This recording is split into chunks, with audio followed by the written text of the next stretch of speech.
a lot more people are online overseas, and online payments are getting easier and easier, and delivery and logistics is getting easier and easier. So a lot of the emerging market demographics are starting to look like middle-class America. And yet there isn't nearly as much entrepreneurial activity happening in those markets, at least not yet. And so we feel like that's a really big arbitrage opportunity. Massively large and growing populations that are online, but not as much entrepreneurial products and services being available to them. And so do you feel it's still a net benefit for the U.S. economy? Well, I do. I mean, it depends on whether you're looking at it from an individual investor perspective or whether you're looking at it from an American consumer perspective. But I think more and more of the world is becoming integrated, and products and services that are, designed or conceived in the U.S. get, put together and implemented around, multiple countries around the world. But, India is one of the largest populations on the planet, mostly English-speaking, and a lot of talented people over there don't have anywhere near as much access to capital as entrepreneurs in the U.S.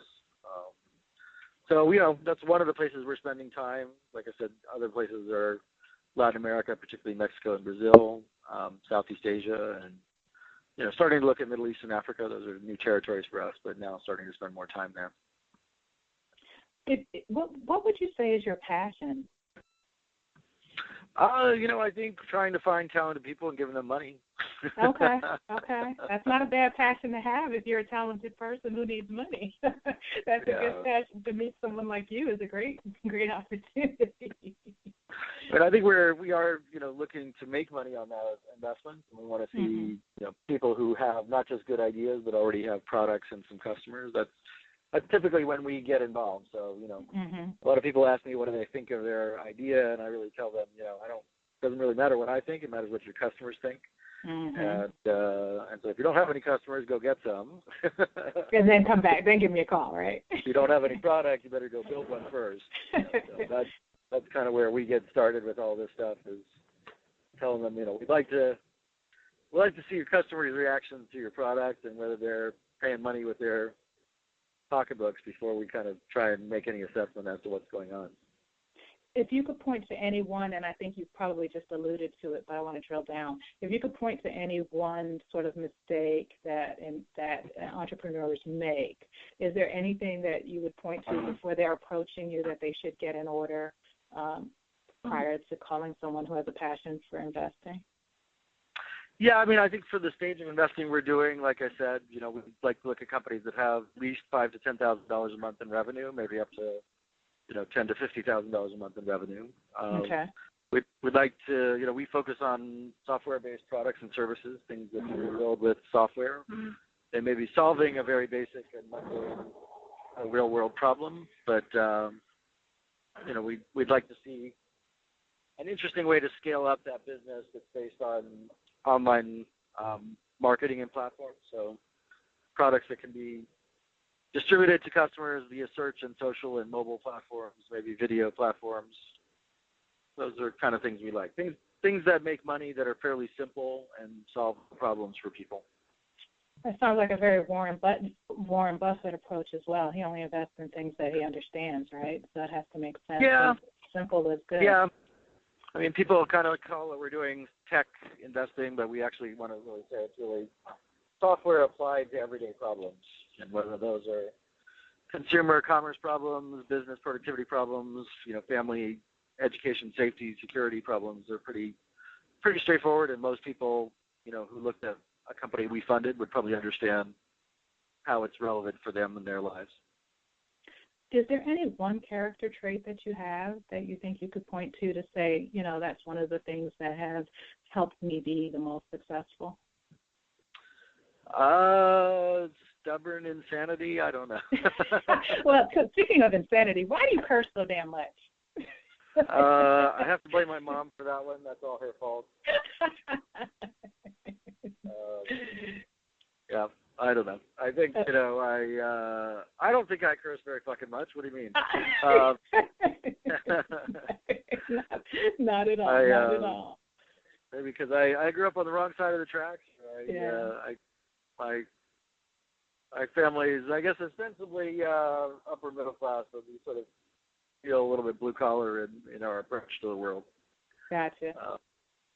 But I love yeah, it. you know, I'm comfortable in my own skin. I'm fine with who I am. Gotcha. Well, we are down to the last two questions. The first one is, what do you want your legacy in tech startup life to be? My legacy. Your legacy. We're thinking long term here, buddy. I don't know. I mean, I'd like to think that 500 startups has some lasting impact in helping, entrepreneurs and maybe even other investors. I think getting access to capital for people who maybe wouldn't have otherwise had access to it. That's probably something that I think we care about. Okay. Maybe a little bit different approach to being a venture capitalist. It's not quite, sitting in some ivory tower or glass and stone sort of building on Sand Hill Road. We're kind of more, I guess, of the people, I guess. Gotcha. But I don't know. We'll see. I don't think too much of legacy. I think about sort of making payroll and getting the job done. That's probably fair. Can't think too far over the horizon just yet. That's fair. I think this may be the most difficult or not. We'll find out. So, I'm a relationship person, both in business and in love. So I got to ask you this question. What is your favorite song or movie about romance or love? Oh, wow. Jeez. Comes out of left field. Yes, probably it does. The Princess Bride is a favorite. The Princess Bride? I love it. Love it. Great. That's a great, as you wish. That is a great choice. So for folks listening in who would like to get in touch with you, what is the best way to hit up Dave McClure? Well, it's kind of hard to reach me. I have a feeling because you can send me email really easily, but I probably won't get to read it. You said what? Sorry, you broke up a little bit. Probably won't to read it very easily. Most of the time, we connect with people through our community, through our network of founders and mentors. So I guess if you got to know somebody in the 500 Startups community or network, that's probably the easiest way to get in touch with someone on our team. Perfect. And that's about it, I guess. Thank you so much. Is there anything that you would like to leave our listeners with? Any message, any outgoing message? I don't know. I guess, stay true to your heart and keep hustling. That's about it. Keep hustling. I love it. Thank you so much, Dave. Good luck with your adventure as well. Thank you for listening. I hope you gained some valuable tools to take your business to its next level, or you got some great insider information, or just learned something new about someone maybe you'd not heard of before. I don't know. I hope this was valuable to you. I would love if you reach out to me and let me know if it's helped you in any way. My email address is michelle@herpowerhustle.com. The new podcast launches on February 1st, 2015, so I'm really excited about that. But in the meantime, if you're listening to this ebook or listening to this episode, if you've listened to this bonus before the 1st of February 2015, then definitely head over to Twitter or Instagram or Facebook and join the conversation there. We have already started the conversation and we'd love for you to be part of it. That's again, you can find us at herpowerhustle.com. And if you're listening after February 1st, 2015, you can find more about us on our podcast. I'd love to hear from you. This is Michelle Talbert. I hope this was helpful, and I look forward to speaking with you again soon.